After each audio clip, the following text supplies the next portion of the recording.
Hi friends, எல்லாருக்கும் வணக்கம். நீங்கள் நம்ம பார்க்க போகிற படம் பார்த்திங்க அப்படின்னா 9ஆம் வகுப்பு அறிவியலில் 2ஆம் பருவத்தில் அழகு 4 படமான தனிமங்களின் வகைப்பாடு அட்டவணை அப்படிங்கிற படம் தான் நம்ம பார்க்க போகிறோம். இந்த படம் ரொம்ப எளிமையானதுங்க. ஏன்னா இதில் மனப்பாடம் பண்ண வேண்டிய பகுதிகள் நிறையா இருக்கும். ஞாபகம் வச்சுக்கோங்க, சரிங்களா?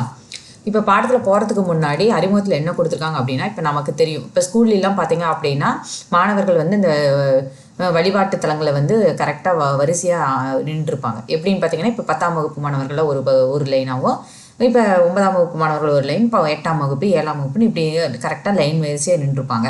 அதே சமயம் அவங்களுடைய செக்ஷன் வைஸாக நின்றுருப்பாங்க. அதனால் எந்த மாணவர்கள் எங்கே நின்றுருக்காங்க அப்படிங்கிறது கரெக்டாக தெரியும். அதே மாதிரி பார்த்தீங்க அப்படின்னா, இப்போ மருந்தகம் மெடிசன் இருக்கு இல்லைங்களா, அங்கேயும் பார்த்தீங்க அப்படின்னா மருந்தெல்லாம் பார்த்தீங்க அப்படின்னா கரெக்டான இதில் வந்து அடுக்கி வச்சுருப்பாங்க. அப்படி அடுக்கி வச்சுருக்கனால தான் கஸ்டமர் வந்து மருந்து கேட்டதுமே அவங்களால சீக்கிரமாக எடுத்து கொடுக்க முடியுது.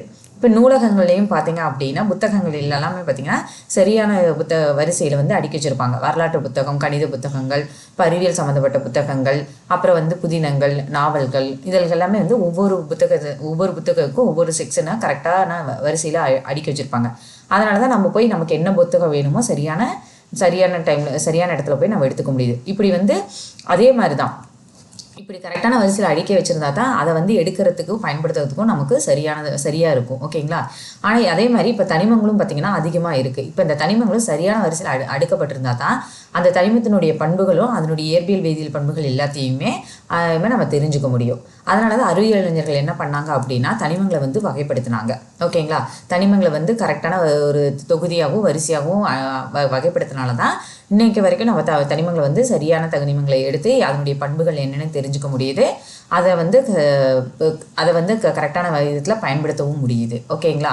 இப்போ தனிமங்களை எப்படிலாம் வகைப்படுத்தினாங்க அப்படிங்கிறத நம்ம பார்க்கலாம், சரிங்களா? ஏன்னா ஒவ்வொரு தனிமமும் வந்து பார்த்திங்க அப்படின்னா ஒவ்வொரு பண்புடையது, அதனுடைய இயற்பியல் வேதியியல் பண்புகளை வெவ்வேறு தன்மையுடையது. சில தனிமங்களுக்கு வந்து இயற்பியல் வேதியியல் பண்புகள் மற்றொரு தனிமங்களோட ஒத்துப்போகும், சிலதுக்கு ஒத்துப்போகாது.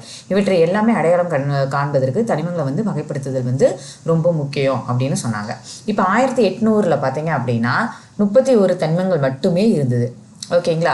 அதே 1865 பார்த்தீங்க அப்படின்னா 63 தனிமங்கள் ஆகியது. ஓகேங்களா? 1800 முதல்ல பார்த்தீங்க அப்படின்னா 31 தனிமங்கள் தான் இருந்தது. அதே 1865 பார்த்தீங்க அப்படின்னா 63 தனிமங்கமாக அது அதிகமாச்சு. ஆனால் இப்போ பார்த்தீங்க அப்படின்னா 118 தனிமங்கள் அப்படின்னு அறியப்பட்டுள்ளது. ஓகேங்களா? இன்னைக்கு காலகட்டத்தில் இருக்கக்கூடிய தனிமங்களை வந்து 118 தனிமங்களாக உள்ளது. ஓகேங்களா? அப்போ புது தனிமங்கள் வந்து கண்டுபிடித்துக்கிட்டே இருக்காங்க. இவற்றை எல்லாமே வந்து நம்ம அட்டவணைப்படுத்தினோம் அப்படின்னா தான், அதாவது வகைப்படுத்தி கரெக்டாக ஒரு இதில் வந்து அட்டவணைப்படுத்தினா மட்டும்தான் இதை வந்து நம்ம இந்த தனிமங்களை வந்து எளிதில் அடையாளம் காண முடியும் அப்படின்னு சொல்கிறாங்க, சரிங்களா? இதில் பார்த்தீங்க அப்படின்னா ஃபஸ்ட்டு வந்து என்ன தனிமங்களை வந்து பழைய காலத்தில் எப்படி வந்து வகைப்படுத்தினாங்க அப்படிங்கிறத நம்ம தெரிஞ்சுக்க போகிறோம், சரிங்களா? ஃபஸ்ட்டு வந்து யார் வந்து இந்த தனிமங்களை எல்லாமே வந்து கரெக்டாக வகைப்படுத்தினாங்க அப்படின்னு பார்த்தீங்க அப்படின்னா டாஃபர்னீரின் உண்மை விதி. டாஃபர்னீர் அப்படிங்கிறத முதல்ல இந்த தனிமங்களை வந்து வகைப்படுத்த ஆரம்பித்தார். 1817 ஜோகன் வுல்ஃபங் டாஃபர்னீர் என்னும் ஜெர்மானிய வேதியாளர் தான் வந்து தனிமங்களை வந்து அவற்றின் அணு நிறையின் அடிப்படையில் வகைப்படுத்துறதுக்காக ஒரு கருத்தை வந்து சொன்னார். ஓகேங்களா? 1817 ஜோகன் வுல்ஃபங்காங் டாஃபர்னீர் அப்படிங்கிறவர் தான் வந்து தனிமங்களை வந்து அவற்றின் அணுநிறையின் அடிப்படையில் வகைப்படுத்துகிறார். ஓகேங்களா? இவர் தனிமங்களை ஒவ்வொரு தொகுதிக்கும் 3 தனிமங்கள் கொண்ட குழுக்களாக அல்லது தொகுதிகளாக பிரித்து அமைத்தார். ஒவ்வொரு தொகுதிக்கும் 3 தனிமங்களை பிரித்தார். ஓகேங்களா? ஒவ்வொரு தொகுதியுமே வந்து 3 தனிமங்களாக பிரித்தார். அப்போ பிரித்து அமைத்தார். இவர் இந்த குழுக்களை மும்மை என்று குறிப்பிட்டார். ஓகேங்களா? இந்த குழுக்களை வந்து அவர் என்ன சொன்னார் அப்படின்னா மும்மை அப்படின்னு சொன்னார். அப்புறம் என்ன சொன்னார் அப்படின்னா டாஃபர்னீர் 3 தனிமங்களை அவற்றின் நிறையின் அடிப்படையில் ஏறு வரிசையில் அடுக்கும்போது நடுவில் உள்ள தனிமத்தின் அணுநிறை மற்ற 2 தனிமங்களின் அணுநிறையின் சராசரிக்கு ஏறத்தாழ சரியாக இருக்கும் அப்படின்னு சொன்னார். ஓகேங்களா? அதாவது 3 தனிமங்களில் அவற்றின் அணுநிறையின் அடிப்படையில் ஏறு வரிசையில் வச்சிங்க அப்படின்னா நடுவில் உள்ள தனிமத்தினுடைய அணுநிறை வந்து மற்ற 2 தனிமங்களுடைய அணுநிறைகளின் அணுநிறையின் சராசரிக்கு சரியாக இருக்கும் அப்படின்னு சொன்னார். சராசரிக்கு சரியாக இருக்கும். இப்போ ஃபார் எக்ஸாம்பிளுக்கு இதாக இந்த மாதிரி மும்மை தொகுதியாக 3 தனிமமாக பிரிச்சுக்கிட்டாரு. இந்த உண்மை தொகுதியில் 3 தனிமங்களை வச்சார். இப்போ இந்த 2 தனிமங்களினுடைய கூடுதலுடைய சராசரி இருக்கு இல்லைங்களா, அது வந்து எதுக்கு வந்து இதனுடைய கூடுதலினுடைய சராசரி தான் வந்து 2வது தனிமத்துக்கு வந்து ஈக்குவலாக இருக்கும் அப்படின்னு சொன்னார். இப்போ ஃபார் எக்ஸாம்பிளுக்கு 39.1 6.9 கூட்டினீங்க அப்படின்னா கூட்டி பாருங்கள். 6.9 அடுத்தது 39.1 இதை கூட்டினீங்கன்னா 9 1 10 மீதி 1 10 16 மீதி 1 4 46. இதை வந்து டிவைட் பண்ணிங்க 2ஆல் டிவைட் பண்ணிங்க அப்படின்னா 23 வரும். அப்போ சோடியம் 21. அப்போ அதனுடைய சராசரிக்கு சமமாக இருக்கும் அப்படின்னு சொன்னார். சராசரிக்கு ஏறத்தாழ ஈக்குவலாக இருக்கும். ஓகேங்களா, சராசரியாக இருக்கும், சமமாக இருக்கும், இல்லைன்னா அது சராசரியாக இருக்கும். அதுக்கு ஒரு இப்போ ஃபார் எக்ஸாம்பிளுக்கு இதை கூட்டி பாருங்களேன். 39 இப்போ இதை கூட்டினீங்க அப்படின்னா இது எவ்வளோ வரும்? 126.9. ஓகேங்களா, இதை கூட்டிங்கன்னா 14 மீதி 1 6 6 12 மீதி 1 5 6 162.14 இல்லைங்களா. அப்போ வந்து இதை வந்து இது பண்ணி பாருங்க. இப்போ இதை டிவைட் பண்ணிங்க அப்படின்னா 81.2 வரும். ஓகேங்களா, அப்போ இந்த 81.2 அப்படிங்கிறது புரோமினான 79.9க்கு கொஞ்சம் சராசரியாக கொஞ்சம் ஈக்குவலாக தானே இருக்கு, இந்த மாதிரி இருக்கும் அப்படின்னு சொன்னார். ஓகேங்களா, அதை தான் இங்கே சொல்லியிருப்பார். அதாவது 3 தனிமங்களை அவற்றின் நிறையின் அடிப்படையில் ஏறு வரிசையில் அடுக்கும்போது நடுவில் உள்ள தனிமத்தின் அணுநிறை மற்ற 2 தனிமங்களின் அணுநிறைக்கு சராசரிக்கு ஏறத்தாழ சராசரியாக இருக்கும் அப்படின்னு சொன்னார். சரிங்களா, சராசரிக்கு ஏறத்தாழ சராசரியாக இருக்கும் அப்படின்னு சொன்னார். இதுதான் வந்து டாபர் நீரினுடைய மும்மை விதி அப்படின்னு சொன்னாங்க. இப்போ எடுத்துக்காட்டால் இப்போ நான் சொன்ன மாதிரி தான், அதாவது லித்தியம் பொட்டாசியம் இதோட 2ஐயும் கூட்டினீங்க அப்படின்னா சோடியம் கிடைக்கும். ஓகேங்களா, முதல் தனிமத்தையும் 3வது தனிமத்தையும் கூட்டினீங்க, அதனுடைய சராசரி எடுத்தீங்கன்னா அது 2வது தனிமத்தினுடைய சராசரிக்கு ஏறக்குறைய சராசரியாக இருக்கும் அப்படின்னு சொன்னார். ஓகேங்களா, இதுதான் வந்து அவருடைய ஃபர்ஸ்ட் விதி. அடுத்து இதனுடைய குறைகள்லாம் என்னென்னு பார்க்கலாம். டாபர் நீர் அந்த காலகட்டத்தில் 3 தொகுதிகளில் கண்டுபிடிக்கப்பட்ட தனிமங்களில் மட்டுமே மும்மை தனிமங்களே காண முடிந்தது. அவர் அந்த காலத்தில் கண்டுபிடிச்ச தனிமங்களுக்கு மட்டுமே இந்த மும்மை வந்து சரியாக இருந்துச்சு. மேலும் எல்லா தனிமத்துக்குமே இந்த மும்மை விதி வந்து உட்படவில்லை அப்படின்னு சொன்னாங்க. சரிங்களா, அதிகமாக பின்னாடி வர காலகட்டங்களில் வந்து அதனுடைய தனிமங்கள் கண்டுபிடிக்க அதுக்கு வந்து இந்த விதி வந்து பொருந்தலை அப்படின்னு சொல்லியிருக்காங்க. அடுத்து பார்த்திங்கன்னா மிக குறைந்த அணுநிறை மற்றும் மிக அதிக அணுநிறை கொண்ட தனிமங்களுக்கு இதை வந்து பயன்படுத்த முடியவில்லை. அதிக அணுநிறை குறைந்த அணுநிறை கொண்ட தனிமங்களுக்கு இதை வந்து பயன்படுத்த முடியவில்லை அப்படின்னு சொல்லிட்டாங்க. அது இவருடைய மும்மை விதியினுடைய குறைபாடுகள். ஓகேங்களா, இப்போ இந்த ஜோகன் வுல்ஃபாங் டாபர் நீர் அவரை பற்றி தெரிந்து கொள்களை என்ன சொல்லியிருக்காம இருக்கலாம். ஜோகன் வுல்ஃபாங் டாபர் நீர் என்பவர் ஒரு ஜெர்மானிய வேதியாளர். இவர் மும்மை விதியால் நன்கு அறியப்பட்டவர். இவர் தான் முதலில் தீப்பொறியூட்டியை கண்டுபிடித்தார். லைட்டர் கண்டுபிடிச்சவர் யாருன்னு பார்த்தீங்கன்னா டாபர் நீர் தான். ஓகேங்களா, இது டாபர் நீரின் விளக்கு என அறியப்பட்டது. ஓகேங்களா, டாபர் நீரினுடைய விளக்கு என அறியப்பட்டதுன்னு சொல்கிறாங்க. அடுத்து ஃபர்ஃபியூரல் என்னும் இனிய மணமுடைய திரவத்தை கண்டுபிடித்தார். இவர் வந்து என்ன பண்ணுறீங்கன்னா ஃபர்ஃபியூரல் அப்படிங்கிற ஒரு மணமுடைய திரவத்தை வந்து கண்டுபிடித்தார். அடுத்து பிளாட்டினத்தை வினையூக்கியாக உபயோகப்படுத்தவர் யாருன்னு பார்த்தீங்கன்னா இவர் தான். பிளாட்டினம் இருக்கு இல்லைங்களா, நம்ம அணியக்கூடிய பிளாட்டினம், அதை வந்து வினையூக்கியாக கூட வேதி வினைகளை பயன்படுத்தினார்.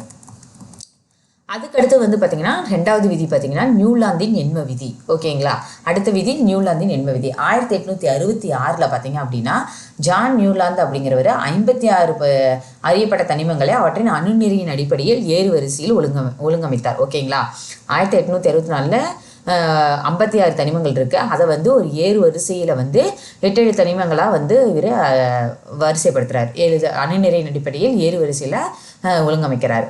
அப்போ அவர் என்ன கண்டுபிடிச்சாருன்னா, அவர் ஒவ்வொரு 8வது தனிமமும் சங்கீதத்தில் 8வது சுருதியும் முதல் சுருதியும் ஒத்திருப்பது போல 1வது தனிமத்தின் பண்பு ஒத்திருப்பதை கண்டார். இது எண்ம விதி என்று அறியப்பட்டது.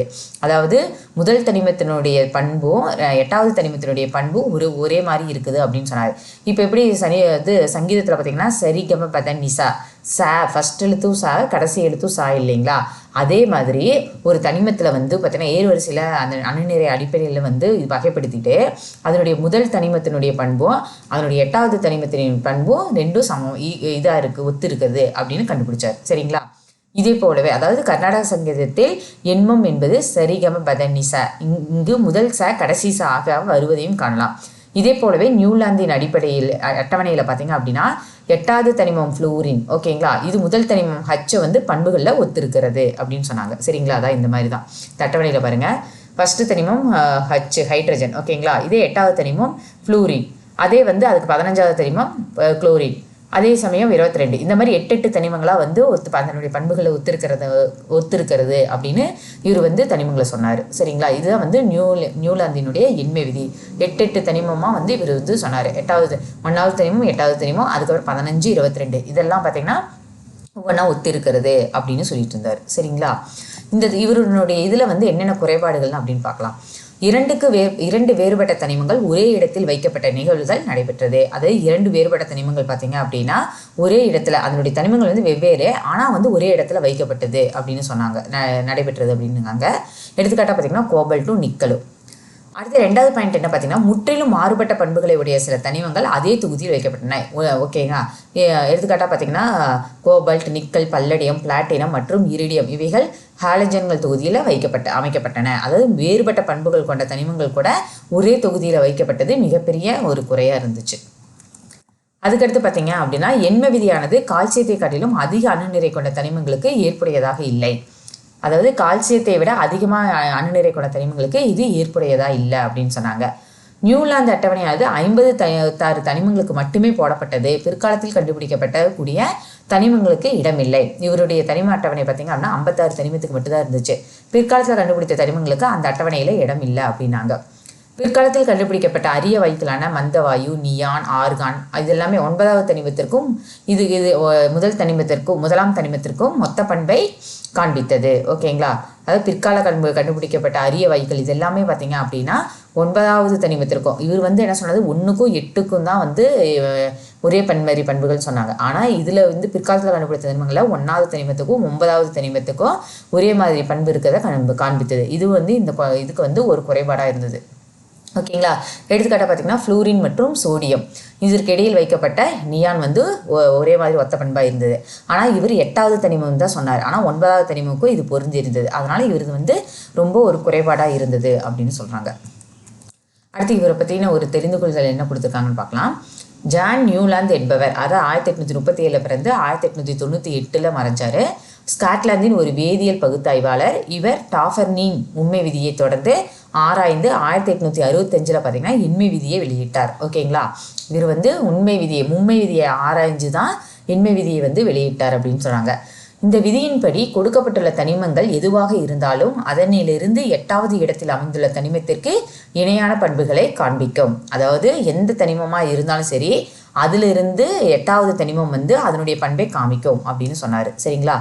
நியூலாந்து அந்த நேரத்தில் கண்டுபிடிக்கப்பட்டுள்ள எல்லா தனிமங்களையும் ஹைட்ரஜனிலிருந்து தோரியம் வரை 7 குழுக்களாக அமைத்தார். ஓகேங்களா.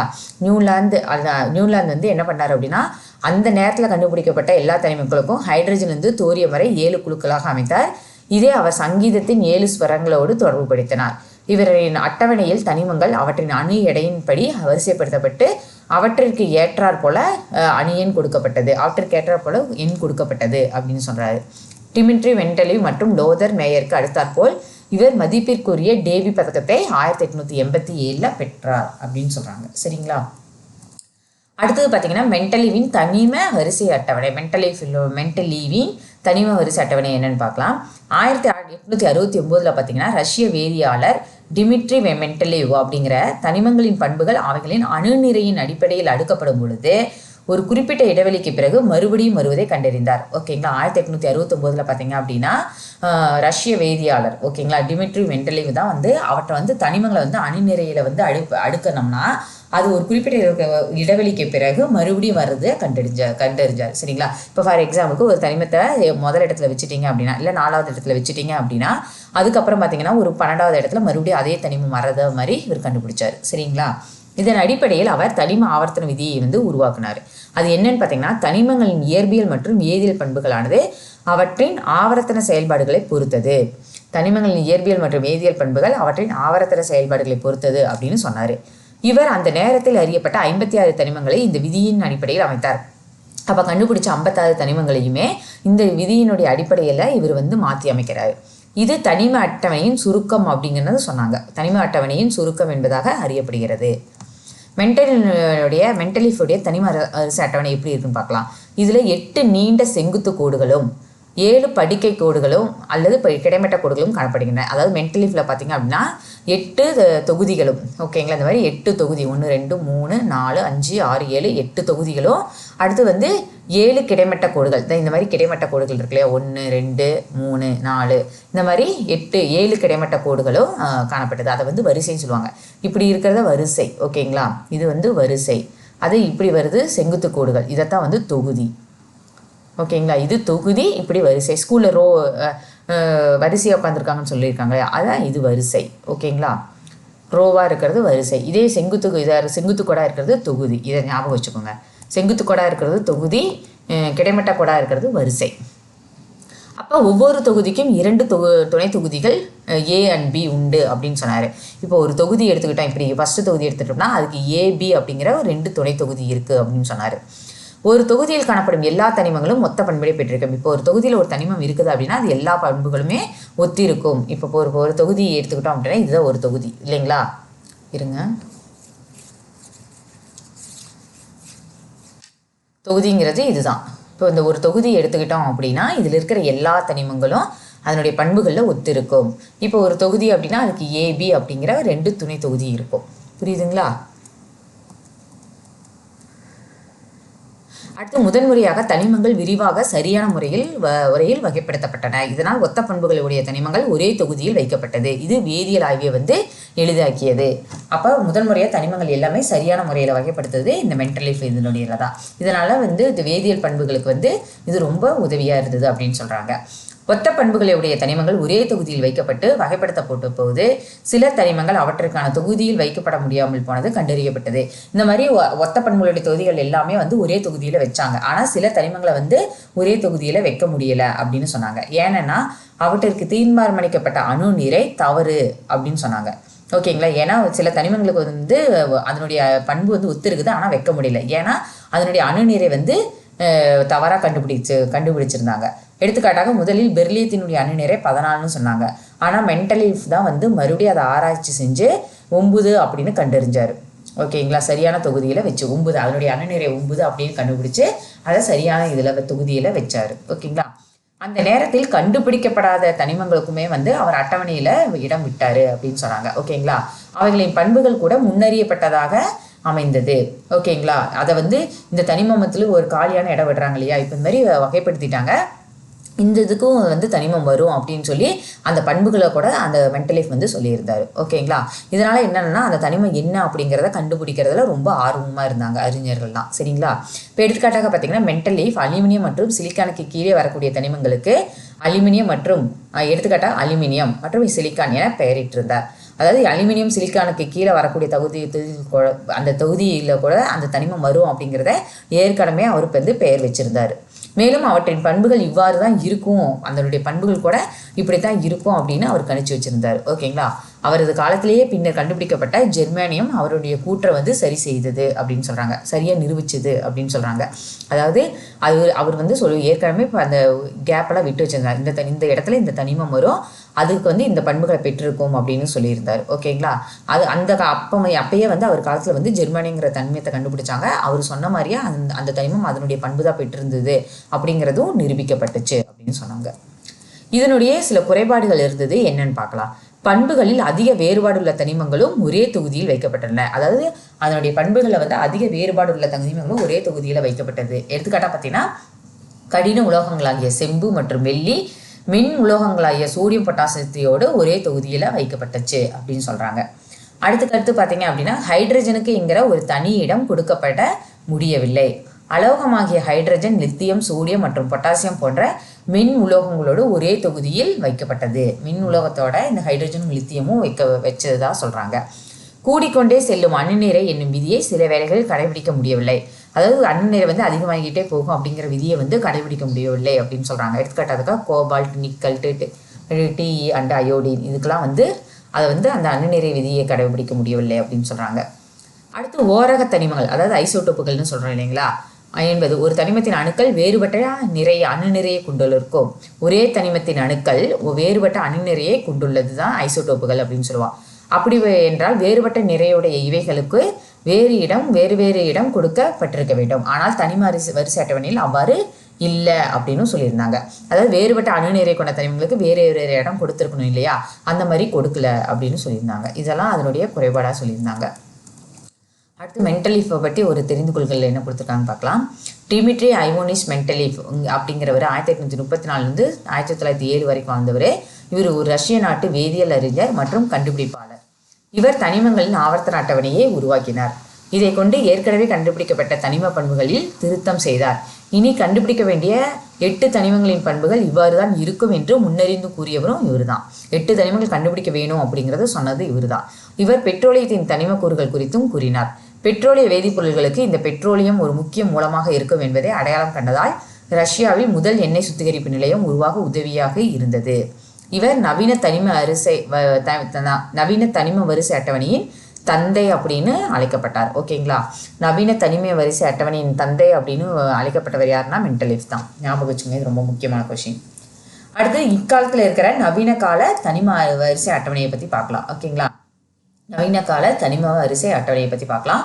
1913 பார்த்தீங்கன்னா ஆங்கிலேய இயற்பியலாளர் ஹென்றி மோஸ்லே என்பவர் தான் தன்னுடைய எக்ஸ்ரே கதிர் சிதைவு சோதனை மூலம் தனிமங்களின் பண்புகள் அவற்றின் அணு எண்ணை பொறுத்தே இருக்குமே தவிர அணு நிறையை பொறுத்து இருக்காது அப்படின்னு சொன்னார். இப்போ இது நாள் வரைக்கும் மெண்டலீஃப் வரைக்குமே வந்து என்ன சொன்னாங்க அப்படின்னா, அட்டவணையை வந்து என்ன சொன்னாங்கன்னா அணு நிறை அடிப்படையில் தான் வந்து அட்டவணைப்படுத்தினாங்க. ஆனால் இவர் தான் வந்து ஹென்றி மோஸ்லேங்கிறவர் தான் வந்து அணு எண் அடிப்படையில் தான் இருக்கும் அப்படின்னு சொன்னார். அணு எண் ஞாபகம் வச்சுக்கோங்க, இவர் சொன்னது அணு எண், ஆனால் மெண்டலீஃப்லாம் சொன்னது அணு நிறை. ஓகேங்களா, இதன் விளைவாக நவீன கால தனிம வரிசை அட்டவணையானது அதிகரிக்கும் அணு எண்ணை கொண்டு அமைக்கப்பட்டது. ஓகேங்களா, அதிகரிக்கும் மெண்டலீஃப் வந்து அணு நிறைய அதிகரிக்கக்கூடிய அணு நிறைய வச்சு தான் வரிசைப்படுத்தினார். ஆனால் இவர் வந்து பார்த்தீங்க அப்படின்னா அணு எண் வந்து எந்த அளவுக்கு அதிகரிக்குதோ அதை கொண்டு வந்து நவீன தனிம வரிசை அட்டவணை வந்து அட்டவணைப்படுத்தினார். சரிங்களா, இந்த நவீன கால அட்டவணை மெண்டலீஃப் அட்டவணையின் ஒரு விரிவுபடுத்தலே ஆகும் அப்படின்னு சொன்னாங்க. இந்த அட்டவணை வந்து மெண்டலீஃப் அட்டவணையோட ஒரு விரிவுபடுத்தல் அப்படின்னு சொல்கிறாங்க. மெண்டலீஃப் அட்டவணை குறும் அட்டவணை என்றும் நவீன அட்டவணை என்றும் நீண்ட அட்டவணை என்றும் மெண்டலீஃபினுடைய அட்டவணை குறும் அட்டவணை என்றும் நவீன அட்டவணை வந்து நீண்ட அட்டவணை என்றும் சொல்கிறாங்க. சரிங்களா, மெண்டலீஃப் கண்டுபிடிச்சாங்களா அணுநிறை அடிப்படையில், அதை வந்து ஒரு குறும் அட்டவணை அப்படின்னு சொன்னாங்க. ஆனால் இப்போ இவர் கண்டுபிடிச்ச அட்டவணையை தான் வந்து நவீன அட்டவணை அல்லது நீண்ட அட்டவணை அப்படின்னு சொன்னாங்க. சரிங்களா, இதை ஞாபகம் வச்சுக்கோங்க. இப்போ கண்டுபிடிச்ச நவீன அட்டவணை வந்து இப்படி தான் இருக்கும். சரிங்களா, அதான் இந்த மாதிரி தான் எழுதுகிறாங்க எல்லாமே. நவீன அட்டவணை இந்த மாதிரி தான் இருக்கும். இப்போ நவீன ஆவர்த்தன விதி வந்து என்னன்னு பார்க்கலாம். இவர் சொன்னார் இல்லைங்களா நவீன ஆவர்த்தன விதி, அது என்னன்னு பார்க்கலாம். ஒரு தனிமத்தின் அணு எண் வந்து இப்போ நார்மலாக ஒரு தனிமத்தினுடைய அணு எண் என்ன சொல்லுவோம், அதனுடைய புரோட்டான்களின் எண்ணிக்கை அல்லது எலக்ட்ரான்களின் எண்ணிக்கை அப்படின்னு நம்ம சொல்கிறோம். ஓகேங்களா, புரோட்டான்களுடைய எண்ணிக்கையை மட்டுமே சொல்கிறது இல்லை, அதில் உள்ள எலக்ட்ரான்களின் எண்ணிக்கையுமே சொல்லுது. அப்போ தனிமங்களின் இயற்பியல் மற்றும் வேதியியல் பண்புகள் எதை சார்ந்தது இருக்குது, புரோட்டான்களினுடைய எண்ணிக்கையை சார்ந்ததில்லை, எலக்ட்ரான்களின் எண்ணிக்கையை சார்ந்தது தான் இருக்கும். ஏன்னா எலக்ட்ரான்கள் எலக்ட்ரான்களை கூட்டுறதுனாலும் இழக்கிறதுனாலையும் தான் அது ஒரு நேர்மின் அயனி ஆகிறது, எதிர்மின் அயனியாக மாறுது. ஓகேங்களா, அப்போ அந்த ஒரு தனிமத்தினுடைய அந்த இயற்பியல் வேதியியல் பண்புகள் எதை சார்ந்து இருக்குது, எலக்ட்ரான்களின் எண்ணிக்கையை தான் சார்ந்து இருக்குது, புரோட்டான்களின் எண்ணிக்கையை சார்ந்தது அல்ல அப்படின்னு சொல்கிறாங்க. அப்போ எனவே நவீன ஆவர்த்தன அட்டவணையை இப்படி சொல்கிறாங்க. என்னென்னா தனிமங்களின் இயற்பியல் மற்றும் வேதியியல் பண்புகள் அப்படிங்கிறது அவற்றின் அணு எண்களின் தனிம வரிசை செயல்பாடு. அதாவது தனிமங்களின் இயற்பியல் மற்றும் வேதியியல் பண்புகள் அப்படிங்கிறது அவற்றினுடைய அணு எண்களின் தனிம வரிசை செயல்பாடு அப்படின்னு சொல்கிறாங்க. அணு எண்களின் தனிம வரிசை செயல்பாடுகளாகும். இந்த நவீன விதியை வைத்து நவீன தனிம வரிசை அட்டவணை வந்து உருவாக்கப்பட்டுச்சு எப்படின்னு பார்க்கலாம். அதுக்கு முன்னாடி ஹென்றி குவைன் பற்றி மோஸ்லே பற்றி ஒரு இது கொடுத்துருக்காங்க, அது என்னன்னு பார்த்துக்கலாம். ஹென்றி குவைன் மோஸ்லே என்பவர் ஒரு ஆங்கில இயற்பியலாளர். இவர் அணு எண் எனப்படும் வேதி கருத்தினை உருவாக்கினார். அணுவை பற்றின வேதி கருத்தினை உருவாக்கியவர் வந்து மோஸ்லே. இந்த கருத்தானது இவர் செய்த எக்ஸ்ரே அலைமாலையை ஆராய்ச்சி செய்யும்போது உருவாக்கியது. எக்ஸ்ரே அலைமாலையை வந்து ஆராய்ச்சி செய்கிறப்ப தான் இது உருவாக்கியது அப்படின்னு சொன்னாங்க.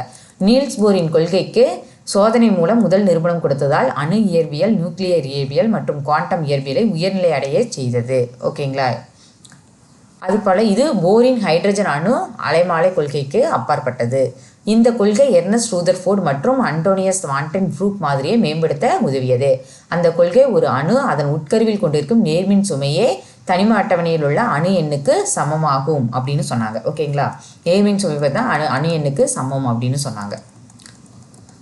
மோஸ்லே அணு எண்ணின் கருத்தை அதன் முந்தைய கருத்திலிருந்து மாற்றினார். அதன்படி தனிமங்களை அணு எண் அடிப்படையில் சரியான இடத்தில் அமைத்து அதன் மூலம் தனிம அட்டவணையை சரியானதாக ஆக்க உதவினார். இதனால் பின்னாளில் அணு ஆராய்ச்சியில் ஆஃப் கோட்பாட்டுக்கு அடிப்படையாக இருந்தது இவருடைய மோஸ்லேவுடைய கோட்பாடு தான். அதாவது தனிம வரிசை அட்டவணையை வந்து அணியின் வரிசை அட்டப்படை அணியின் வரிசை அடிப்படையில் வந்து உருவாக்குறது வந்து யாருன்னு பார்த்தீங்க அப்படின்னா மோஸ்லே தான். ஓகேங்களா, ஞாபகம் வச்சுக்கோங்க. அடுத்தது நீள் வரிசை இப்போ இருக்குது இல்லைங்களா, நீள் வரிசை தனிம அட்டவணை. அதனுடைய சிறப்பம்சங்களை என்னன்னு பார்க்கலாம். எல்லா தனிமங்களும் அவற்றின் அதிகரிக்கும் அணு எண்ணிற்கு ஏற்றாற்போல் அமைக்கப்பட்டுள்ளது. ஓகேங்களா, தனிம வரிசை அட்டவணையில் தனிமங்கள் கிடைமட்டமாக வரிசைப்படுத்தப்பட்ட அமைப்பு வரிசைகள் என அழைக்கப்படுகிறது. மொத்தம் 7 வரிசைகள். இதுவும் மென்டலிஃபிலையும் அதுலேயே தான் இருந்துச்சு.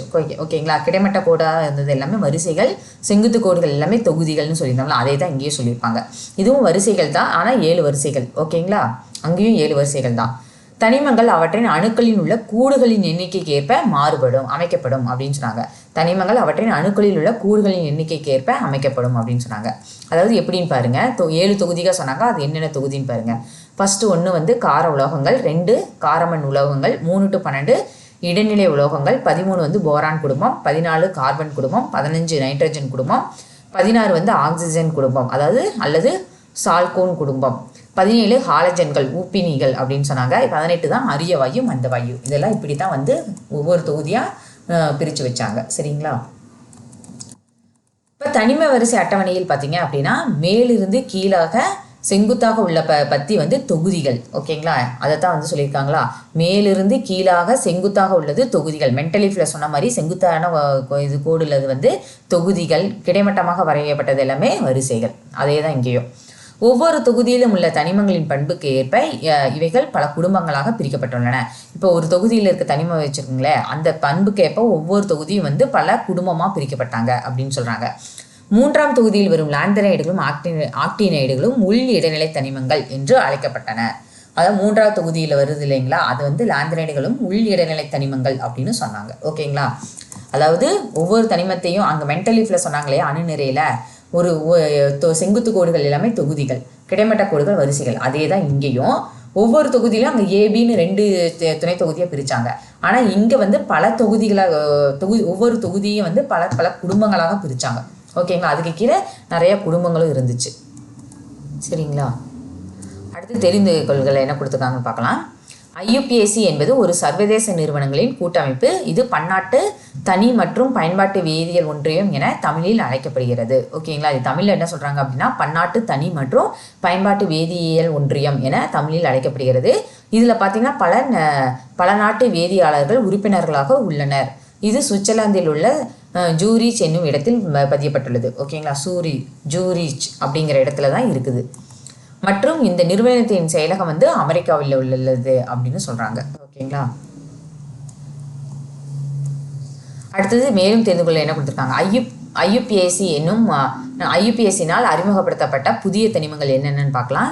நிகோனியம், அதாவது நிகோனியம் NH தனிமம் 113. ஓகேங்களா, இது ஃபஸ்ட்டு என்ன சொன்னாங்க அப்படின்னா எந்த எழுத்தால் குறிச்சாங்கன்னா UUT அப்படின்னு சொன்னாங்க. அடுத்து மாஸ்கோவியம் MC தனிமம் 115. இது வந்து ஃபஸ்ட்டு UUP அப்படின்னு சொன்னாங்க. அடுத்து டென்னஸ் சைன் அப்படின்னு சொன்னாங்க TS தனிமம் 117. இதில் வந்து UUS அப்படின்னு சொன்னாங்க. அடுத்து ஓகனெசன் OG. ஓகேங்களா, இது தனிமம் வந்து 118வது தனிமம். இதை வந்து UUO அப்படின்னு ஃபஸ்ட்டு சொல்லியிருந்தாங்க. இப்போ தனிமங்களை தொகுதிகளாக நவீன தனிமை அட்டவணையை வரிசைப்படுத்துதல். ஓகேங்களா, நான் சொல்லியிருந்தேன் இல்லைங்களா, தனிமங்களை வந்து ஒவ்வொரு தொகுதியாக பிரிச்சிருப்பாங்க. அந்த மென்டலிஃபில் வந்து ஒவ்வொரு தொகுதிக்கு 2 துணை தொகுதிகள் AB அப்படின்னு இருந்தது இல்லைங்களா. இப்போ இது வந்து பார்த்தீங்க அப்படின்னா ஒவ்வொரு தொகுதிகள்லையுமே அதனுடைய சில குடும்பங்கள் இருந்துச்சு. ஓகேங்களா, அந்த குடும்பங்களை தான் வந்து எப்படி பிரித்தாங்க அப்படின்னா அதுக்கு துணை கூடுகள்னு சொன்னாங்க. அதைத்தான் வந்து என்ன சொன்னாங்க அப்படின்னா SBDF அப்படின்னு சொல்லியிருப்பாங்க. அதாவது பாருங்கள், ஒரு தனிமத்தில் அவற்றின் எலக்ட்ரான் கூடுகளில் உட்கருவை சுற்றி வைக்கப்பட்டுள்ளது. ஓகேங்களா, ஒரு தனிமத்தில் அவற்றின் எலக்ட்ரான்கள் கூடுகளில் உட்கருவை சுற்றி வைக்கப்பட்டுள்ளது. ஒவ்வொரு கூடும் ஒன்று அல்லது அதற்கு மேற்பட்ட துணைக்கூடுகளை கொண்டுள்ளது. இவற்றில் எலக்ட்ரான்கள் ஒரு குறிப்பிட்ட வகையில் நிரப்பப்படுகின்றன. இந்த துணைக்கூடுகள் பார்த்தீங்கன்னா SBDF ஆகும். இவைகளில் முறையே அதிகபட்சமாக 2, 6, 10 மற்றும் 14 எலக்ட்ரான்கள் வைக்கப்படும். உட்கருவை சுற்றி எலக்ட்ரான்கள் சுற்றி வருது இல்லைங்களா. இந்த எலக்ட்ரான்கள் சுற்றி வருதுமே ஒவ்வொன்றும் எலக்ட்ரான் துணைக்கூடு இருக்கும். இந்த துணைக்கூட்டில் எலக்ட்ரான்கள் வந்து பார்த்திங்க அப்படின்னா எப்படி நிரப்பப்படும் அப்படின்னு பார்த்தீங்கன்னா SBDF அப்படின்னு பிரிப்பாங்க. இதில் எலக்ட்ரான்கள் வந்து 2, 6, 10 அப்படின்னு நிரப்பப்படும் அப்படின்னு சொல்கிறாங்க. இப்போ ஃபார் எக்ஸாம்பிளுக்கு இதை பாருங்கள், இதை பார்த்துட்டு புரிஞ்சுங்க பெறும். இப்போ வந்து ஃபஸ்ட்டு கூடு இருக்குங்க 1K, ஃபஸ்ட்டு கூடு 1 இருக்குது அப்படின்னா இதனுடைய துணைக்கூடு பார்த்திங்கன்னா ஒரே ஒரு கூடு தான் இருக்கும். ஓகேங்களா? அப்போ இதனுடைய எலக்ட்ரான்கள் வந்து 2 தான் இருக்கும். இப்போ 2 இருக்குது அப்படின்னா இதில் இருக்குது பார்த்திங்க அப்படின்னா 2 துணைக்கூடு இருக்கும். 2s 2pன்னு சொல்லுவாங்க. எப்பயுமே எலக்ட்ரான்களுடைய துணைக்கூட SBDFன்னு தான் சொல்லணும். ஓகேங்களா? இப்போ 2 கூடு இருக்குது அப்படின்னா அதில் வந்து அதற்கு துணைக்கூடு எப்படி இருக்கும்? 2 இருக்கும். ஓகேங்களா? ரெண்டாவது அப்போ 2s 2p அப்படின்னு சொல்லுவாங்க. இது எலக்ட்ரான்கள் எப்படி நிரம்பி இருக்கும் அப்படின்னா 2, 6. ஓகேங்களா? இதே மூணாவதுல பார்த்தீங்க அப்படின்னா மொத்த எலக்ட்ரான்கள் 18 எலக்ட்ரான்கள் இருக்கும். அப்போ இதனுடைய துணைக்கூடு 3 இருக்கும். அப்போ 3s 3b 3d அப்படின்னு இருக்கும். அப்போ எலக்ட்ரான்கள் எப்படி நிரம்பி இருக்கும்? 2, 6, 10. இதிலே வந்து பார்த்திங்க அப்படின்னா 4வது கூட்டில் பார்த்திங்க அப்படின்னா 4 துணைக்கூடுகள் இருக்கும். 2, 6, 10, 14 இந்த மாதிரி தான் வந்து எலக்ட்ரான்கள் நிரம்பி இருக்கும். புரிஞ்சுதுங்களா? இந்த துணைக்கூடுகளில் எலக்ட்ரான்கள் இப்படி தான் நிரம்பி இருக்கும். இப்போ இந்த துணைக்கூடுகளின் எலக்ட்ரான்கள் வைக்கப்பட்டுள்ள அமைப்பின் அடிப்படையில் தனிம அட்டவணையில் உள்ள தனிமங்கள் SBDF என 4 துணை தொகுதிகளாக பிரிக்கப்பட்டுள்ளது அப்படின்னு சொல்கிறாங்க. அதிகபட்சமாக SBDF துணை தொகுதியில் 2, 6, 10, 14 எலக்ட்ரான்கள் வைக்கப்படும் அப்படின்னு சொல்லியிருக்காங்க. இந்த மாதிரி தான் பிரித்து எழுதியிருப்பாங்க. இப்போ எஸ் தொகுதி ஒவ்வொரு தொகுதியில் வச்சுருக்காங்களே அந்த அந்த தொகுதிகளை பற்றி நம்ம பார்க்கலாம். சரிங்களா? இப்போ ஃபஸ்ட்டு தொகுதி என்ன சொல்லியிருக்காங்க? எஸ் தொகுதி தனிமங்கள். சரிங்களா? எஸ் தொகுதி தனிமங்களை என்னென்னு பார்க்கலாம். தொகுதி 1 மற்றும் 2 உள்ள தனிமங்களை சீரமைக்கும் போது கடைசி எலக்ட்ரானானது எஸ் துணை கூட்டில் வைக்கப்படுது. தொகுதி 1 மற்றும் 2 உள்ள தனிமங்களை சீரமைக்கும் போது கடைசி தொகுதி எலக்ட்ரான்கள் வந்து எஸ் துணை கூட்டில் வைக்கப்படும். எனவே இந்த தனிமங்களை எஸ் தொகுதி தனிமங்கள் அப்படின்னு சொல்கிறாங்க. ஹைட்ரஜன் தவிர ஒன்றின் தனிமங்கள் உலோகங்கள். அதனோட ஹைட்ரஜன் தவிர மற்ற தனிமங்கள் எல்லாமே உலோகங்கள்னு சொன்னாங்க. இவைகள் நீருடன் வினைபுரிந்து உருவாக்கும் கரைசலானது காய்கறியிலிருந்து கிடைக்கும் சிவப்பு சாயத்தை ஊதா நிறத்துக்கு மாற்றும் அப்படின்னு சொல்கிறாங்க. இந்த கரைசல்கள் அதிக காரத்தன்மை கொண்டது. எனவே இவை கார உலோகங்கள் அப்படின்னு சொல்கிறாங்க. எஸ் தொகுதி தனிமங்களை வந்து கார உலோகங்கள் அப்படின்னு சொல்லுவாங்க. இதே வந்து தொகுதி 2ல் பார்த்தீங்க அப்படின்னா 2 தனிமங்களும் உலோகங்களே. இவைகள் பார்த்திங்கன்னா ஆக்சிஜனோடு இணைந்து ஆக்சைடுகளை உருவாகின்றன. முன்பு இவை புவி என்று அழைக்கப்படுகின்றன. முன்பு வந்து இது எது வந்து புவின்னு சொன்னாங்க அப்படின்னா எஸ் தொகுதி தனிமத்திலேயே வந்து 2வது தொகுதி தனிமத்தை தான் வந்து புவி அப்படின்னு சொன்னாங்க. இந்த ஆக்சைடுகள் நீரில் கரையும் போது கார கரைசல்களையே உருவாக்குகிறது. எனவே இவை வந்து காரமண் உலோகங்கள் என்று அழைக்கப்பட்டன. சரிங்களா? இவை வந்து காரமண் உலோகங்கள் என்று அழைக்கப்பட்டன. அடுத்தது பார்த்தீங்க அப்படின்னா பி தொகுதி தனிமங்கள். இத்தனிம தொகுதியில் எலக்ட்ரான்கள் வந்து பி துணைக்கோட்டில் நிரப்பப்படுகின்றன. எனவே இவை பி தொகுதி தனிமங்கள் என அழைக்கப்படுகின்றன. சரிங்களா? இவைகள் 13 முதல் 18 தொகுதிகள் வரை அட்டவணையில் உள்ளன. ஓகேங்களா? இது வந்து எப்படி இருக்குன்னா 13 முதல் 18 தொகுதிகள் வரை அட்டவணையில் உள்ளன. இவற்றில் boron, carbon, nitrogen, oxygen, fluorine குடும்பம் மற்றும் மந்தவாயுக்கள் அடங்கும். இதில் எல்லாம் என்னென்ன இருக்குன்னா போரான், கார்பன், ஹைட்ரஜன், ஆக்சிஜன் மற்றும் ஃப்ளூரின் குடும்பம், அப்புறம் மந்தவாயுக்கள்.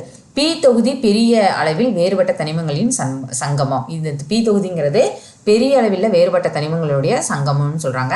இந்த ஒரு தொகுதியில் மட்டுமே உலோகங்கள், அலோகங்கள் மற்றும் உலோக போலிகள் எல்லாமே இருக்குது. உலோகங்கள், அலோகங்கள், உலோக போலிகள். அடுத்து டி தொகுதி தனிமங்கள் எப்படின்னு பார்க்கலாம். 3 முதல் 12 வரை உள்ள தனிமங்களின் இணைதிறன் எலக்ட்ரான்கள் டி துணைக்கோட்டை நிரப்பும். எனவே தான் இவைகள் வந்து டி தொகுதி தனிமங்கள்னு சொல்கிறாங்க. இவை தனிம அட்டவணையின் மையத்தில் காணப்படுகின்றன. இவைகளின் பண்புகள் எஸ் தொகுதி மற்றும் பி தொகுதிகளுக்கு அத்தனிமங்களுக்கு இடையில் இருப்பதனால இவை இடைநிலை தனிமங்கள் அப்படின்னு சொல்கிறாங்க. சரிங்களா? அடுத்து எஃப் தொகுதி தனிமங்கள். 3ஆம் தொகுதியில் உள்ள ஒரு பகுதி தனிமங்கள் ஒரு இணைதிறன் எலக்ட்ரான்களை உள்ளே உள்ள எஃப் துணைக்கூட்டில் பெற்றுள்ளன. எனவே அவை உள் இடைநிலை தனிமங்கள் அப்படின்னு சொல்கிறாங்க. சரிங்களா? 3ஆம் தொகுதியில் இருக்கிற தனிமங்கள் வந்து ஒரு சில எலக்ட்ரான்கள் வந்து எஃப் துணைக்கூட்டில் பெற்றிருக்குது. அதைத்தான் வந்து உள் இடைநிலை தனிமங்கள் அப்படின்னு சொல்கிறாங்க. இவைகள் தனிம வரிசை அட்டவணையில் பார்த்தீங்க அப்படின்னா அடிப்பாகத்தில் வைக்கப்பட்டுள்ளன. இந்த எஃப் தொகுதியில் 2 தொடர்கள் உள்ளன. அது பார்த்திங்கன்னா லாந்தரம் என்னும் தனிமத்தை தொடரும் தனிமங்கள் லாந்தரைடுகள். லாந்தரம் தனிமத்தை தொடரும் தனிமங்கள் வந்து லாந்தரைடுகள் அப்படின்னு சொல்கிறாங்க. அதே அக்டினியம் என்னும் தனிமத்தை வந்து தொடர்பவே அக்டினைடுகள் அப்படின்னு சொல்கிறாங்க. இது ரொம்ப முக்கியம், ஞாபகம் வச்சுக்கோங்க. சரிங்களா? அடுத்து தெரிந்து கொள்களை என்ன கொடுத்துருக்காங்கன்னு பார்க்கலாம். வண்ண உப்புகளின் பெரும்பகுதி டி தொகுதி தனிமங்களை சார்ந்ததாகும். இது வந்து இடைநிலை தனிமங்கள். அநேக டி தொகுதி தனிமங்கள் வேறுபட்ட ஆக்சிஜனேற்ற நிலையை கொண்டுள்ளன. இந்த இடைநிலை தனிமங்கள் வினையூக்கித்தன்மையையும் கொண்டுள்ளன. வினையூக்கித்தன்மையையும் இது வந்து கொண்டுள்ளது அப்படின்னு சொல்கிறாங்க. மேலே உள்ள எல்லா டி தொகுதி தனிமங்களின் பண்புகளுக்கும் காரணம் அவற்றில் இருக்கின்ற இடைநிலை அயனிகள் தான் அப்படின்னு சொல்கிறாங்க. சரிங்களா? இதை ஞாபகம் வச்சுக்கோங்க. இப்போ இதெல்லாம் கொடுத்துருப்பாங்க. அணு எண்ணை குறித்து கொண்டு அவைகள் இருக்கும் வரிசைப்படுத்துக அப்படின்னு சொல்லியிருப்பாங்க. சும்மா ஜஸ்ட் தெரிஞ்சு வச்சுக்கோங்க. அடுத்தது பார்த்தீங்க அப்படின்னா நவீன தனிம வரிசை அட்டவணையினுடைய சிறப்புகள் என்னென்னு பார்க்கலாம். இப்போ இந்த நவீன காலத்தில் இருக்கிற தனிம வரிசை அட்டவணையுடைய சிறப்புகளில் வந்து என்னென்னு பார்க்கலாம். இந்த அட்டவணை பார்த்தீங்கன்னா அணுவின் மிகுந்த அடிப்படைத்தன்மையான அணு எண்ணை அடிப்படையாக கொண்டது. இது வந்து பார்த்தீங்கன்னா மற்றது எல்லாமே பார்த்தீங்கன்னா அணு நிறைய அடிப்படையாக கொண்டது. ஆனால் இது மட்டும்தான் பார்த்தீங்க அப்படின்னா அணு எண்ணை வந்து அடிப்படையாக கொண்டு உருவாக்கப்பட்ட ஒரு அட்டவணை. அதுக்கடுத்து பார்த்தீங்கன்னா இது தனிமத்தின் அமைவிடத்தையும் அணு அமைப்பையும் தெளிவாக ஒருங்கிணைக்கிறது அப்படின்னு சொல்கிறாங்க. இது வந்து பார்த்தீங்கன்னா தனிமத்தினுடைய அமைவிடத்தையும் அணு அமைப்பையும் தெளிவாக ஒருங்கிணைக்கும். ஒவ்வொரு வரிசை முடிவதும் வாத பொருத்தமானது. ஒவ்வொரு வரிசை முடிவதும் வாத பொருத்தமானதுன்னு சொல்கிறாங்க. ஒரு வரிசையில் அணு எண் அதிகரிக்க ஆற்றல் கூடுகள் மந்த வாயு வரும் வரை மெதுவாக நிரம்புகின்றன. ஓகேங்களா? அதாவது அணு எண் வந்து எந்த அளவுக்கு அதிகரிக்கிறதோ இந்த ஆற்றல் கூடுகள் இருக்கு இல்லைங்களா, அதாவது அந்த எலக்ட்ரான்கள் சுற்றி வர கூடு அதை வந்து கொஞ்சம் கொஞ்சமாக நிரம்புது அப்படின்னு சொல்கிறாங்க. இதை நினைவில் வைத்துக்கொள்வதற்கும் மறுபடி உருவாக்குவதற்கும் எளியது அப்படின்னு சொல்கிறாங்க.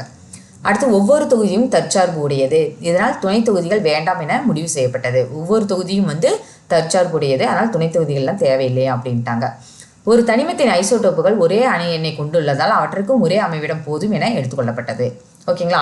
ஐசோடோப்புகள்லாம் இருக்கிறது வந்துன்னா அணு எண் ஒரே மாதிரி இருக்குல்ல, அப்போ அதுக்கு ஒரே தொகுதி போதும் அப்படின்னு சொன்னாங்க.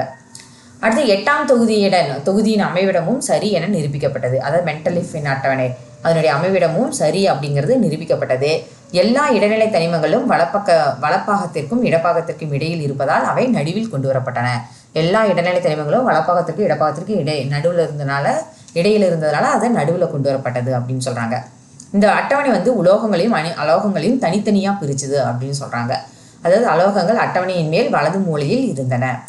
அடுத்தது பார்த்தீங்க அப்படின்னா மென்டலிஃப் அட்டவணையில் இடம் மாறி வைக்கப்பட்ட இந்த தனிமங்கள் அனைத்தும் சரி செய்யப்பட்டு தற்போது சரியான இடத்தில் வைக்கப்பட்டது. ஏனென்றால் இவற்றின் அடிப்படை வந்து அணு எண் அப்படிங்கிறனால அது சரியாக வச்சிருந்தாங்க. சரிங்களா? லாந்தனைடுகளும் ஆக்டினைடுகளும் அட்டவணையின் அடியில் வைக்கப்பட்டதற்கு சரியான காரணம் கொடுக்கப்பட்டது அப்படின்னு சொன்னாங்க. லாந்தனைடுகளும் ஆக்டினைடுகளும் அட்டவணையில் அடியில் வைக்கிறதுக்கான சரியான காரணமும் சொன்னாங்க. சரிங்களா? அடுத்து பார்த்தீங்கன்னா இந்த அட்டவணையில் ஹைட்ரஜனுடைய நிலைப்பாடு எப்படி இருந்தது அப்படின்னு பார்க்கலாம். ஹைட்ரஜன் வந்து மிகவும் லேசான சிறிய மற்றும் தனிம வரிசை அட்டவணையில் முதல் தனிமம் அப்படின்னாங்க. ஓகேங்களா? ஹைட்ரஜன்கிறது லேசான சிறிய மற்றும் தனிம வரிசை அட்டவணையில் முதல் தனிமம். இதனுடைய அணு அமைப்பு பார்த்தீங்க அப்படின்னா மிகவும் எளியது. அப்போ அதனால் என்ன பண்ணாங்க அப்படின்னா இது அட்டவணையில் ஒரு தனி இடத்துல வச்சாங்க. ஓகேங்களா? தனி இடத்தில் உள்ளது. இது கார உலோகம் போலவும் மற்றும் ஹாலஜன்கள் பண்புகளும் கொண்டது போலவும் காணப்படும். ஓகேங்களா? அதாவது எது வந்து கார உலோகம் மற்றும் காலஜன்கள் பண்பு கொண்டது அப்படின்னா ஹைட்ரஜன். அதை ஞாபகம் வச்சுக்கோங்க. அதனால தான் அதுக்கு வந்து தனியான ஒரு இது கொடுத்துட்டாங்க, ஒரு இடம் கொடுத்தாங்க. அடுத்து பார்த்தீங்கன்னா தனிம அட்டவணையில் இது கார உலோகங்களுக்கு மேலாக அமைக்கப்பட்டுள்ளது. அடுத்து ஹைட்ரஜன் தனது ஒரே எலக்ட்ரானை இழந்து ஹைட்ரஜன் நேர்மின் அயனியாக கார உலோகங்கள் போல மாறும் தன்மை உடையது. ஓகேங்களா? இதெல்லாம் ஹைட்ரஜனுடைய பண்பு. இது ஹாலஜன்கள் போல ஒரு எலக்ட்ரான்களை பெற்று ஹைட்ரைடுகளாக மாறும் தன்மையும் கொண்டுள்ளது. கார உலோகங்கள் திண்மங்கள், அதே வேளையில் ஹைட்ரஜன் வந்து ஒரு வாயுவாக இருந்தது. ஓகேங்களா? எனவே தனிம வரிசை அட்டவணையில் ஹைட்ரஜனுடைய நிலைப்பாடு இன்னும் சர்ச்சைக்குரியது. ஏனென்றால் ஹைட்ரஜனின் பண்புகள் தனித்தன்மை கொண்டது. ஹைட்ரஜனுடைய பண்பு பார்த்தீங்கன்னா தனித்தன்மை. இது எலக்ட்ரானை இழந்தும் பெற்றோ வெவ்வேறு இதுவாக மாறுது. அதனால் இதனுடைய பண்பு வந்து ரொம்ப வேறுபட்டதாக காணப்படுது அப்படின்னு சொல்கிறாங்க. இன்னும் வரிசை அட்டவணையில் பார்த்தீங்க அப்படின்னா இதனுடைய இது வந்து ஒரு சர்ச்சைக்குரியதாகவே இருக்குது அப்படின்னு சொல்கிறாங்க. அடுத்து மேலும் தெரிந்து கொள்கள் என்ன கொடுத்துருக்காங்கன்னு பார்க்கலாம். ஹைட்ரஜன் உலகில் அதிகளவு காணப்படும் ஒரு தனிமமாகும். மேலும் 4 எல்லா பருப்பொருள்களையும் உருவாக்குவதில் பங்கு வகிக்கிறது. இது எதிர்கால எரிபொருளாக கருதப்பட்டாலும் இதை உருவாக்குவதும் கொண்டு செல்வதும் சேமித்து வைப்பதும் சற்றும் கடினமானதாக காணப்படுகிறது. இந்த ஹைட்ரஜன் வந்து உருவாக்குறது சேமிக்கிறதெல்லாம் கடினமானது அப்படின்னு சொல்கிறாங்க. ராட்சத வாயுக்கோள்களில் காணப்படுவது போல் மிகவும் அதிகமான வெப்பநிலை மற்றும் அழுத்தத்தில் இது உலோகமாக மாறுவதற்கு சாத்தியக்கூறுகள் உண்டு அப்படின்னு சொல்லியிருக்காங்க.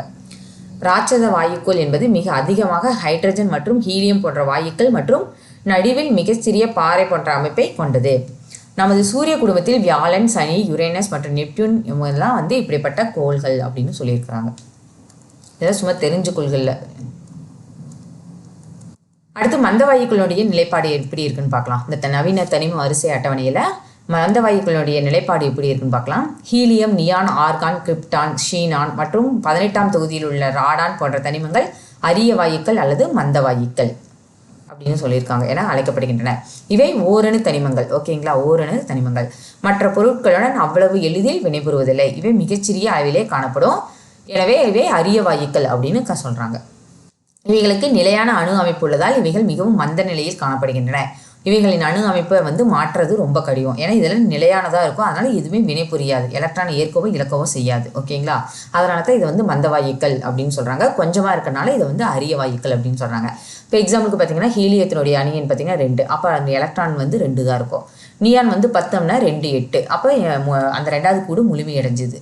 இப்போ ஆர்கான் பார்த்தீங்கன்னா 18 2 8 8. அப்போ கடைசி கூடு முழுமையடைந்த நிலையில் இருக்குது. கிரிப்டான் 36 2 8 18 8. அப்போ இதுவும் கடைசி எலக்ட்ரான் முழுமையானதாக இருக்குது. ஷீனான் அப்படிங்கிறது 54 2 8 18 18 8. ஓகேங்களா, அப்போ இது முழுமையானதாக இருக்குது. ரேடான் 86 2 8 18 32 அப்புறம் 18 8. இதுவும் ஒரு முழுமையானதாக இருக்குது. அப்போ இது எதுவுமே எலக்ட்ரானை ஏற்கவோ இழக்கவோ செய்யாது. இவைகள் அரிதாக காணப்பட்டாலும் இவைகளுக்குமே பயன் அதிகமாக இருக்குது. அது என்னென்ன பயன்னு பார்க்கலாம். ஹீலியம் பார்த்தீங்கன்னா ஹீலியம் பலூன்லாம் நம்ம சொல்கிறேன் இல்லைங்களா, அதுதான். ஹீலியம் அடர்த்தி குறைவாக இருப்பதால் வானிலை பலூன்களில் நிரப்ப பயன்படுகிறது. இப்போ ஹீலியம் பலூன் தான், ரொம்ப பெரிய பலூன்களாக பறக்கிறாங்க இல்லையா, அது எந்த வாயு யூஸ் பண்ணுறாங்கன்னா ஹீலியம் தான். நியான் வாயு பார்த்தீங்கன்னா மின்னிறக்க விளக்குகளில் ஆரஞ்சு பகுதியாக பயன்படுகிறது. ஆர்கான் வாயு பார்த்தீங்க அப்படின்னா மின் விளக்குகளில் அதிலுள்ள மின்விலை ஆவியாவதை தடுக்க பயன்படுது அப்படின்னு சொல்கிறாங்க. ரேடான் ஒரு கதிரியக்க வாயு அப்படின்னு சொல்லியிருக்காங்க. சரிங்களா, ஓகே ஃப்ரெண்ட்ஸ், இதோட இந்த பாடத்தை முடிச்சுக்கலாம். இந்த பகுதியை அது மீதி இருக்கிறத அடுத்த பகுதியில் பார்க்கலாம். ஓகேங்களா, இது ரொம்ப முக்கியமானதுங்க. இந்த வாயுக்களுடைய பயன்லாம் கேட்பாங்க, ஞாபகம் வச்சுக்கோங்க. ரொம்ப ரொம்ப முக்கியமானது. ஓகே ஃப்ரெண்ட்ஸ், இந்த வீடியோ பிடிச்சிருந்தா லைக் பண்ணுங்கள், ஷேர் பண்ணுங்கள், மறக்காம சப்ஸ்கிரைப் பண்ணுங்கள். தேங்க்யூ.